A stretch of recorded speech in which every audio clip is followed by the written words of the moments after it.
પંચમહાલ શહેરા નગરપાલિકા વિસ્તારમાં તાલુકા સેવા સદન પાછળની ભાગે આવેલ કોટ અને અનાજ ગોડાઉન તરફના રસ્તા પર વરસાદી પાણી અને ગામ તળાના પાણીના નિકાલ માટે નાળા નાખવામાં આવ્યા હતા, પરંતુ પાણીના નિકાલ માટે નાખવામાં આવેલા નાળા યોગ્ય રીતે નાખવામાં આવ્યા ન હોવાને કારણે છેલ્લા કેટલાક સમયથી વરસાદી પાણીનો નિકાલ ન થવાથી તે પાણી રોડ ઉપર ઉભરાઈને આવી જતું હોવાને કારણે શહેરા કોટની પાછળ આવેલા રહેણાંક મકાનોમાં વરસાદી પાણી જતું હોય છે, જેના કારણે સ્થાનિક રહીશોને હાલાકીનો સામનો કરવો પડે છે।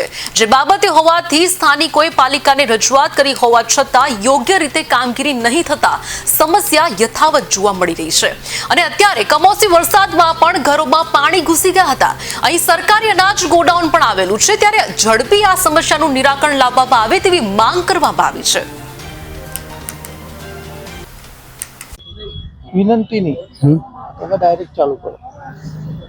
એફસીઆઈની ગાડીઓ ભરીને આવે છે અને આવતા જતામાં ગાબડું પડ્યું છે મોટું, તે બે ગાડીઓ વચમાં થઈ જતા આ ગાડી કોઈ બી બાઇક વાળા અંદર ઘૂસી જશે તો જાનનું જોખમ થશે, તો એની જવાબદારી કોણ રાખશે?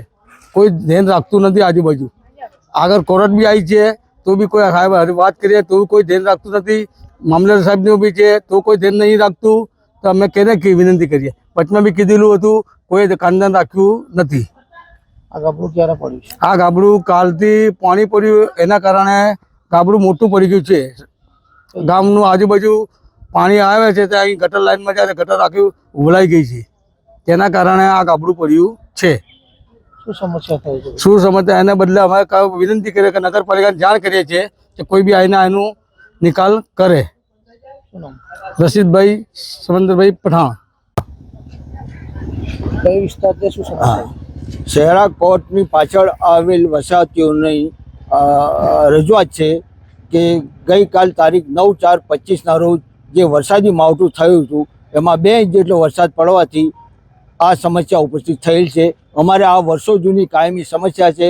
શહેરા સેવા સદન અને કોર્ટ કચેરી અને અનાજના ગોડાઉન ની આવેલી છે, એની પાછળ જે વસાહત આવેલી છે એ વસાહતોમાં કાયમ આ પાણીના નિકાલને ગઈકાલે વરસાદના કારણે પાણી ભરાઈ જવાથી ઘરોમાં પાણી ઘૂસી ગયેલું હતું, બરાબર। હવે આ ગત વર્ષે પણ આ સમસ્યાનો નગરપાલિકામાં વિડીયોગ્રાફી કરીને રજૂઆત કરેલી હતી અને એમાં નગરપાલિકાએ ફક્ત નિરીક્ષણ કરી અને આગળ કોઈ કાર્યવાહી કરેલ નથી। જો આ એક દિવસના વરસાદી માવઠામાં જો આ પરિસ્થિતિનું સર્જન થયેલ છે, પાણી ભરાઈ ગયેલ છે, તો કાયમી ચોમાસામાં શું પરિસ્થિતિ થશે એ વિચારીને પણ અમારે વસાહતીઓના કાળજા કંપની જાય એવી પરિસ્થિતિનું નિર્માણ થયેલ છે।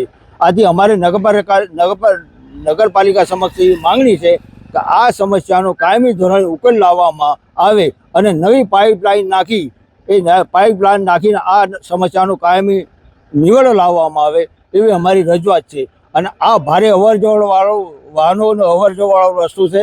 સરકારી અનાજના ગોડાઉનમાં 20 ટન જેટલો વજન બનીને માલ આવે છે। હવે રોડ પણ તૂટી ગયેલ છે, આપ જુઓ છો રોડ પણ તૂટી ગયેલ છે અને એના કારણે જો ક્યારેક કોઈ મોટો અકસ્માત થવાની પણ ભીતિ સેવાઈ રહેલી છે। આથી આ સમસ્યાનો કાયમી ધોરણે નવી પાઇપલાઇન નાખીને કાયમી ધોરણે નિકાલ લાવવામાં આવે એવી અમારી નગરપાલિકા તથા સરકારી તંત્ર સમક્ષ અમારી માંગણી છે। શું નામ છે? મારું નામ શેખ મોહમ્મદ ઇલિયાસ હબીબ।